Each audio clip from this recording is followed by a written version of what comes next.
अस्सलाम वालेकुम दोस्तों। सलाउद्दीन अय्यूबी कौन थे और उन्होंने अपनी जिंदगी में क्या किया, हम आपको अभी बताने वाले हैं। सलाउद्दीन अय्यूबी 12वीं शताब्दी के प्रसिद्ध मुस्लिम सेनापति और सुल्तान थे, जिन्होंने क्रूसेडर्स धार्मिक युद्धों के खिलाफ अपनी वीरता और नेतृत्व के लिए ख्याति प्राप्त की। उनका जन्म 1137-38 के आसपास तिक्रित वर्तमान इराक में एक कुर्द परिवार में हुआ था। वह अय्यूबिद वंश के संस्थापक थे। उन्होंने जेरूसलम और पूर्वी भूमध्य सागरीय क्षेत्र के क्रूसेडर्स के कब्जे से मुक्त कराने में महत्वपूर्ण भूमिका निभाई। सलाउद्दीन का असली नाम यूसुफ इब्न अय्यूब था और उनका परिवार एक योद्धा परिवार था जो ज्यादातर तुर्क और कुर्द जनजाति से संबंधित था। वे एक सैन्य अधिकारी के पुत्र थे और अपने चचा शीरकू के साथ फातिमी खलीफा के साथ काम करने के लिए मिस्र गए। सलाउद्दीन ने अपनी वीरता, संगठनात्मक क्षमता के कारण एक कुशल सैनिक के रूप में अपना नाम बनाया।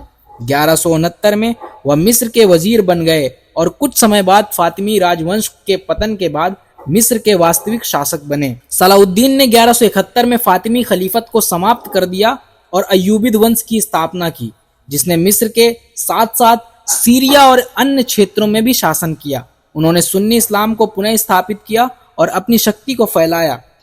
सलाउद्दीन ने क्रूसेडर्स के खिलाफ मुस्लिम दुनिया को एकजुट करने पर ध्यान केंद्रित किया। सलाउद्दीन का सबसे बड़ा युद्ध क्रूसेडर्स के खिलाफ था, जो उस समय जेरूसलम और आसपास के क्षेत्रों में मजबूत। उन्होंने मुस्लिम राज्यों को एक साथ जोड़कर अपनी मजबूत सैन्य शक्ति बनाई। सलाउद्दीन ने 1187 में हत्तीन की लड़ाई में क्रूसेडर्स को निर्णायक रूप से हराया, जिसके बाद उन्होंने जेरूसलम को जीत लिया। जेरूसलम की विजय उनकी सबसे महत्वपूर्ण जीत थी और यह मुस्लिम दुनिया के लिए एक बड़ी सफलता साबित हुई। जेरूसलम के पतन ने ईसाई दुनिया में भारी आक्रोश पैदा किया और इसके परिणाम स्वरूप एक और क्रूसेड, तीसरा क्रूसेड शुरू हुआ, जिसका नेतृत्व अंग्रेजी राजा रिचर्ड द लायन हार्ट और अन्य ईसाई नेताओं ने किया। तीसरे क्रूसेड के दौरान सलाउद्दीन ने रिचर्ड द लायन हार्ट के साथ कई कठिन युद्धों का सामना किया। हालांकि रिचर्ड एक प्रभावशाली सैनिक थे, सलाउद्दीन अपने महान और दयालु स्वभाव के लिए प्रसिद्ध हो गए।